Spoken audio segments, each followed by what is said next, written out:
Satu kes yang mengerikan sedang berlangsung di sebuah mahkamah di London yang kini menimbulkan kebimbangan baru tentang sejauh mana rejim Iran sanggup bertindak untuk membungkam pengkritik mereka di luar negara. Pendakwa raya British berkata bahawa sekumpulan warga Romania telah melakukan serangan tikaman terhadap wartawan Iran, Porya Zarati.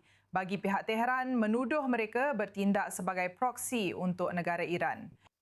Kini Porya Zarati yang bekerja untuk saluran pembangkang Iran International berselamat selepas ditikam berkali-kali di luar rumahnya di London pada tahun 2024. Dan pendakwa raya berkata bahawa serangan ini telah dirancang dengan teliti. Ia didorong oleh motif kewangan dan merupakan sebahagian daripada corak intimidasi yang lebih luas yang menyasarkan penentang rejim Iran di luar negara. Kini Republik Islam Iran menafikan sebarang penglibatan, tetapi perbicaraan ini kini memberi tumpuan semula terhadap dakwaan operasi Tehran yang melangkaui sempadannya. Dan bersama kita sekarang ialah aktivis Iran Mahir Beheshti. Anda tahu pendakwa raya menggambarkan ini sebagai serangan yang diarahkan oleh negara dan dilaksanakan melalui proksi jenayah. Sejauh mana taktik ini sebenarnya telah menjadi kebiasaan apabila menyasarkan penentang rejim Iran di luar negara? Terima kasih kerana menjemput saya. Jika anda melihat sejarah rejim Iran, ini kembali kepada dasar pengambilan tebusan mereka dan doktrin yang mereka pegang sejak dari awal lagi, iaitu tahun 1979. Mungkin saya boleh katakan selama 40 tahun yang lalu selepas perang Iran-Iraq. Jadi mereka mengambil, lihat pada situasi sekarang di Selat Hormuz. Jadi mereka cuba menjadikan ekonomi global sebagai tebusan. Ini adalah situasi yang sama.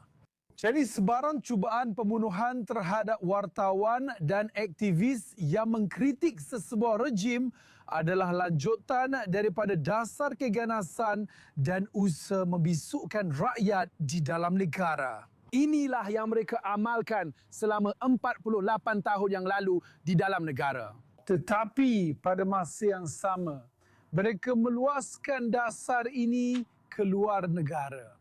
Jadi dasar pengambilan tebusan ini tidak terhad kepada orang sahaja.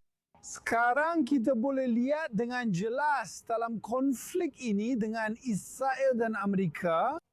Lihat situasi lain dengan melancarkan peluru berpandu dan drone ke negara jiran Arab. Mereka pada dasarnya cuba mengambil keselamatan, menjadikan keselamatan serantau sebagai tebusan. Jadi inilah dasar mereka dan inilah sifat mereka. Jadi mereka tidak akan berundur, mereka tidak akan kembali. Mungkin ada pelbagai cara untuk mengurangkan aktiviti pengganas rejim itu. Tetapi dari sudut pandangan kami, hanya ada satu cara untuk meneutralkan aktiviti pengganas rejim di dalam dan di luar Iran. Dan itu adalah untuk meneutralkan rejim itu sendiri. Dan itu bermakna membantu rakyat Iran untuk menggulingkan rejim ini. Yang pada masa ini, Presiden Trump dan Perdana Menteri Benjamin Netanyahu, mereka sedang melakukan kerja yang hebat, sudah tentu. Tetapi semua tekanan yang mereka tanggung bukanlah sesuatu yang mudah.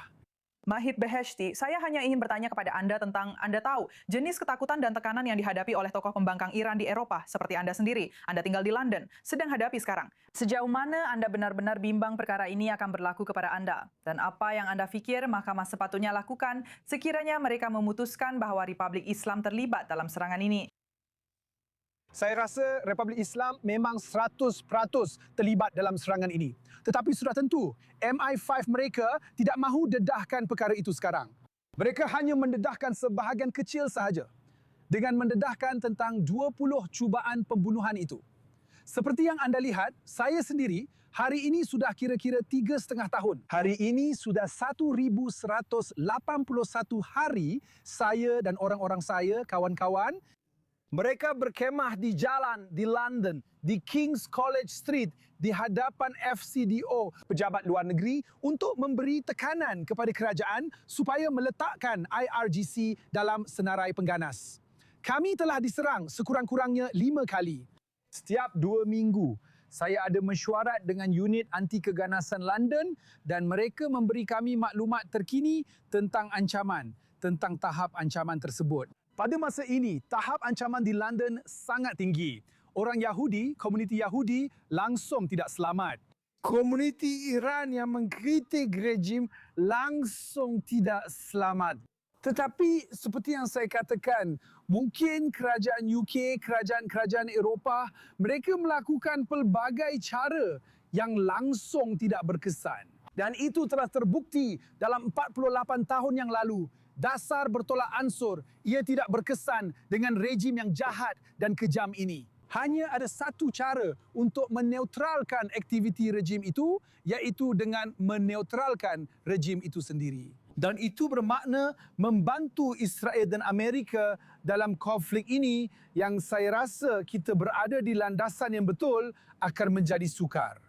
Rejim Iran, biar saya habiskan dengan ini, telah kehilangan segalanya kecuali kebanyakan media barat ini. Ini sangat penting kerana mereka telah mempengaruhi media barat, bidang akademik dan politik dan begitu banyak bidang lain selama 48 tahun. Dan mereka menempatkan diri mereka dan orang-orang mereka di sana. Jadi sudah tentu ia tidak akan mudah, tetapi saya rasa kita berada di jalan yang betul. Baiklah Fahir, saya ingin mengucapkan terima kasih banyak kerana bersama kami seperti biasa dari UK.